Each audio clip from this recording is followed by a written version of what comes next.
Last video में मैंने आपको सिंगापुर नाइट सफारी की ट्रैम राइड का एक्सपीरियंस दिखाया था, जहां हमें च्वांग, फ्लेमिंगोज, डियर, हाइना और कई अमेजिंग एनिमल्स देखने को मिले। अब मैं निकल रहा हूं नाइट सफारी के वॉकिंग ट्रेल को एक्सप्लोर करने, जहां एनिमल्स को और भी क्लोज से देखने का मौका मिलता है। तो चलिए देखते हैं कि इस ट्रेल पर मुझे और कौन कौन से एनिमल्स देखने को मिलते हैं।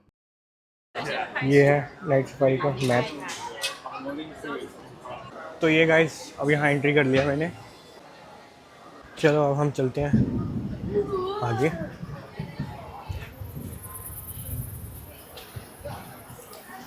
Penguin trail. तो गाइस अभी हम जा रहे हैं पेंगुइन ट्रेल की तरफ।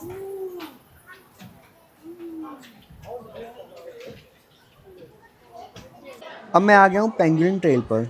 मैं आपको बता दूं, पेंगुइन दुनिया का सबसे यूनिक मैमल में से एक है, जिसकी पूरी बॉडी हार्ड केराटिन स्केल से कवर होती है। अगर इसे कभी कोई डेंजर फील होता है तो ये अपने आप को बॉल की तरह रोल कर लेता है, तो गाइस जिससे ये यहाँ पे प्रीडेटर्स इसको के फीड लिए कर इस रहा है पर हमें। अटैक करना ये देखो। थोड़ा मुश्किल हो जाता है। तो जैसे ही मैं थोड़ा आगे आया तो मुझे ये मार्क्स पाम सिवेट देखने को मिला। इसकी आंखों के पास ब्लैक मास्क जैसा पैटर्न होता है, इसी वजह से इसका नाम मार्क्स पाम सिवेट पड़ा। ये है कॉमन पाम सिवेट। पहली नज़र में मुझे लगा कि ये कोई जंगल वाली बिल्ली होगी, लेकिन ये अलग स्पीशीज़ है। वो देखो कैसे जा रही है वहाँ पे। ये है सुंडा पेंगुलिन। तो अब मैं आ गया हूँ पेंगुलिन हट की तरफ। अब चलते हैं इसके अंदर और देखते हैं कि यहाँ कौन सी स्पीशीज़ देखने को मिलती है।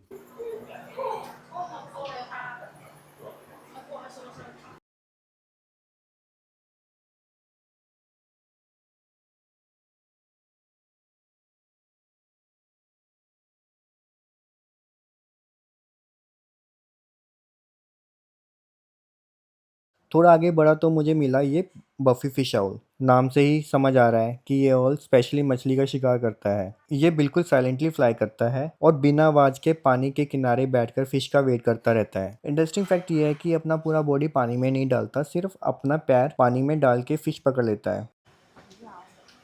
अब हम आ गए हैं एशियन स्मॉल क्लॉड ऑटर के एनक्लोजर के पास। ये दुनिया का सबसे छोटी ऑटर स्पीशीज है, लेकिन एनर्जी के मामले में सबसे आगे। ये अकेला रहना बिल्कुल पसंद नहीं करता, ये हमेशा फैमिली या ग्रुप में रहता है। इंटरेस्टिंग फैक्ट बताऊं इसके बारे में, ये एक दूसरे से बात करने के लिए 12 से भी ज़्यादा अलग अलग साउंड्स निकाल सकते हैं। मतलब इनकी अपनी एक लैंग्वेज होती है। ये अपनी टेरिटरी को सेंट से मार्क करते हैं अपना एरिया डिक्लेयर करने के लिए। अब मैं आ गया हूँ किंकजो के पास।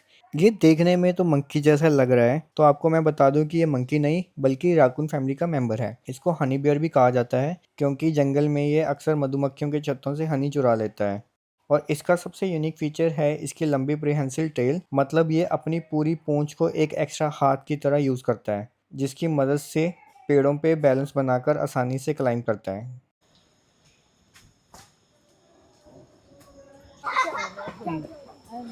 तो गाइस अभी मैं जा रहा हूँ लायन लुकआउट पे। तो अब देखते हैं वहाँ पे चल के वहाँ पे क्या सिनेरियो है।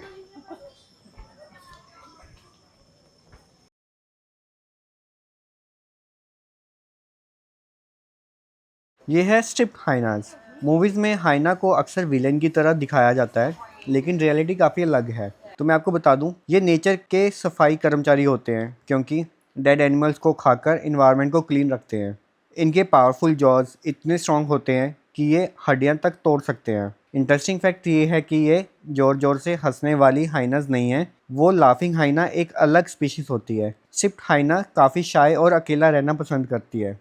ये पूरा पेंगुलिन ट्रेल लगभग 540 मीटर्स लंबा है। यहाँ एक इम्पोर्टेंट रूल भी है, फ्लैश फोटोग्राफी और एनिमल्स को खाना खिलाना स्ट्रिक्टली मना है, ताकि उनका नेचुरल बिहेवियर डिस्टर्ब ना हो।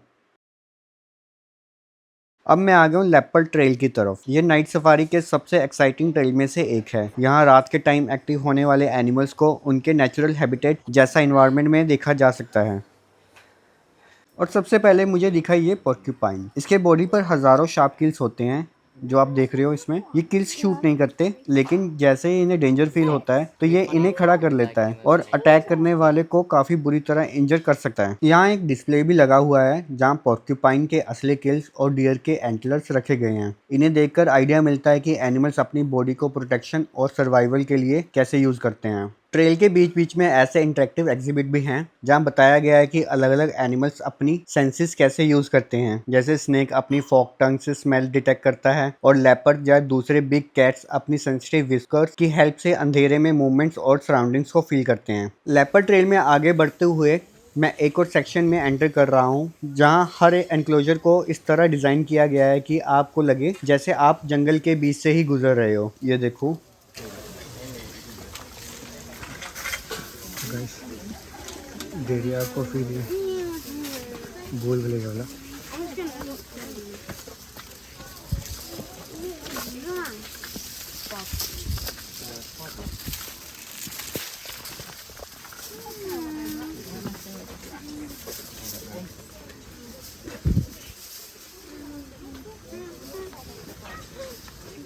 यहाँ मुझे दिखा एक जाइंट एंटीटर।